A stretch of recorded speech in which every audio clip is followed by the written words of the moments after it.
कर्नाटक हिजाब मामले में सुप्रीम कोर्ट के 2 जजों जस्टिस सुधांशु धूलिया और जस्टिस हेमंत गुप्ता की बेंच ने बटा हुआ फैसला दिया था। जस्टिस सुधांशु धूलिया का मानना था कि हिजाब पहनना पसंद का मुद्दा है और इस तरह से कर्नाटक हाईकोर्ट के फैसले से असहमति जताई। लेकिन जस्टिस हेमंत गुप्ता का कहना है कि इस मुद्दे पर फैसले के वक्त उनके सामने 11 सवालों ने दस्तक दी, जिसे बड़े परिप्रेक्ष्य में समझने की जरूरत है। उन्होंने कर्नाटक हाईकोर्ट के फैसले को सही माना। हालांकि राय अलग होने की वजह से दोनों जजों ने इस केस को बड़ी बेंच के हवाले का भी फैसला दिया।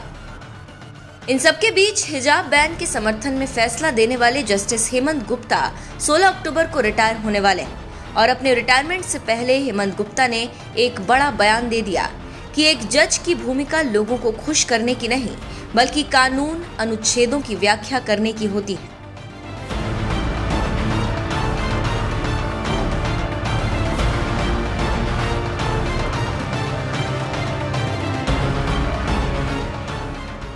दुनिया के सबसे बड़े लोकतांत्रिक देश भारत में हर नागरिक को अपने हिसाब से रहने, खाने और कपड़ा पहनने की आजादी है। लेकिन बात जब स्कूल और कॉलेजों की आती है तो इन संस्थानों में एक ड्रेस कोड लागू किया जाता है, जिसका सभी छात्र छात्राओं को पालन करना होता है। लेकिन दक्षिण राज्य कर्नाटक में मुस्लिम लड़कियां हिजाब पहनकर शिक्षण संस्थानों में जाना चाहती हैं, जबकि कर्नाटक की बीजेपी सरकार ने शिक्षण संस्थानों में हिजाब पर बैन लगा दिया है।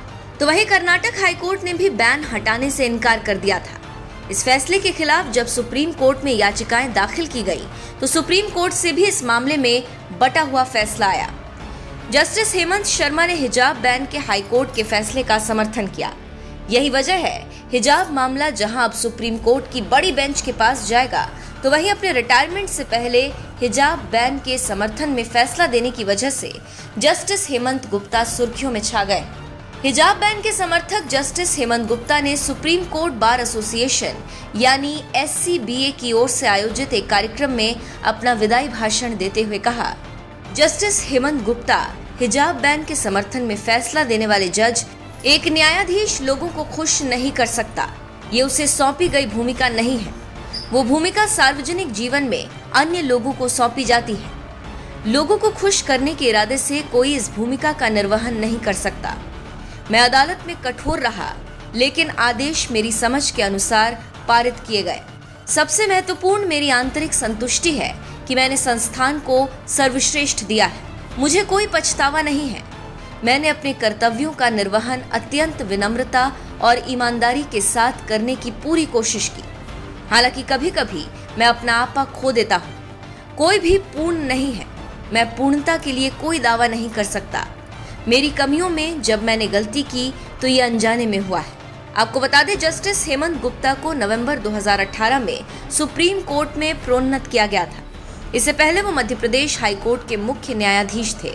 उन्हें साल 2002 में पंजाब और हरियाणा हाई कोर्ट में न्यायाधीश के रूप में नियुक्त किया गया था। वो उस पीठ का नेतृत्व कर रहे थे जिसने गुरुवार को कर्नाटक के हिजाब मामले में विभाजित फैसला सुनाया। न्यायमूर्ति गुप्ता ने प्रतिबंध की पुष्टि करते हुए कहा कि धार्मिक विश्वास को राज्य के धन से बनाए गए धर्मनिरपेक्ष स्कूल में नहीं ले जाया जा सकता है। बहरहाल अपने रिटायरमेंट से ठीक पहले जस्टिस हेमंत गुप्ता ने जिस तरह से हिजाब पर लगे प्रतिबंध के समर्थन में फैसला दिया और फिर अपने विदाई भाषण में कहा कि एक न्यायाधीश लोगों को खुश नहीं कर सकता। इस पर आपका क्या कहना है? अपनी राय हमें कमेंट कर जरूर बताएं। साथ ही हिजाब बैन पर आए बटे हुए फैसले पर दिग्गज हस्तियों ने क्या कुछ कहा, आइए आपको सुनाते हैं। देश का सोच ऐसा है, व्यक्ति का स्वातंत्र के बारे में हजारों साल से इस देश पूर्ण स्वातंत्र दे चुका था। इवन चिंतन में भी हम लोग इस मिट्टी किसी को कभी फोर्स किया नहीं है। ऐसे ही जीवन करना, इसी भगवान को अपमानना, इसी रूप से इसी होली बुक को मानना, ऐसा कभी भी इस मिट्टी का चिंतन है नहीं। इस कारण से पहले ही भारत में ऐसा सोच आ चुका था। अभी सारे वर्ल्ड इस सोच को, इसका सोच के बारे में वो लोग सोच कर प्रोटेस्ट कर रहा है। और हिजाब का बारे में, बुर्का के बारे में कर्नाटका क्या बोला वही अभी प्रपंच बोल रहा है। वो निर्णय सर्वमान्य है और उस निर्णय को सभी को सम्मान करना चाहिए और मानना चाहिए।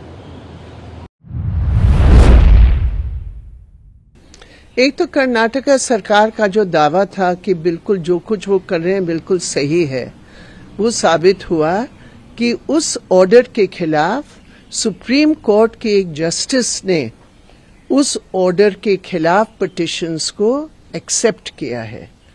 तो पहले बात यह है कि कर्नाटक गवर्नमेंट का जो पूरा दावा था और उम्मीद थी कि सुप्रीम कोर्ट ब्रांडिंग करके जो है ना ठप्पा लगा देगा, ये नहीं हुआ, ये अच्छी बात है।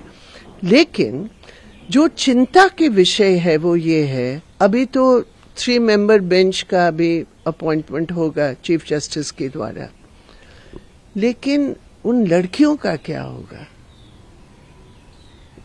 मेन बात हमारे सामने ये है।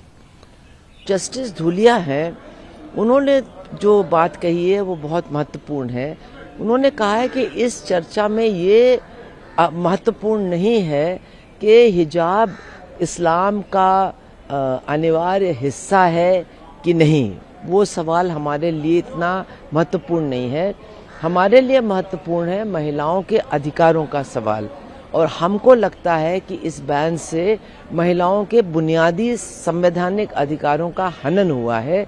इसलिए मैं इस हिजाब बैन को नहीं सही ठहरा रहा हूँ, इसको गलत ठहरा रहा हूँ।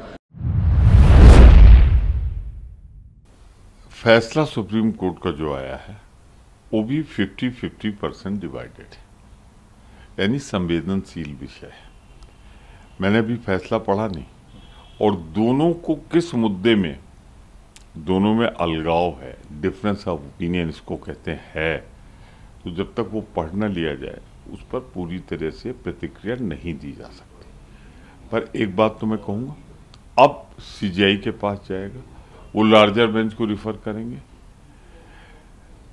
पर कुल मिलाकर मैं ये कहना चाहूँगा, भारत के संविधान का पालन होना चाहिए। निजता, धर्म की स्वतंत्रता, पहनावे की स्वतंत्रता, बोलने की स्वतंत्रता, उस दायरे में किसी को किसी राजनीतिक दल को रोकने का अधिकार नहीं। हम तो ये उम्मीद कर रहे थे कि एक यूनानिमस जजमेंट आएगा कर्नाटका के जो मुस्लिम लड़कियां हिजाब पहनकर स्कूल को जा रही हैं उनके फेवर में, तो मगर फाजिल जजेस ने एक अलहदा अपना फैसला दिया है। मगर एक बात समझने की जरूरत है कि एक ऑनरेबल जज साहब ने हिजाब के फेवर में जजमेंट दिया है। ये खुद एक बड़ी अच्छी बात है।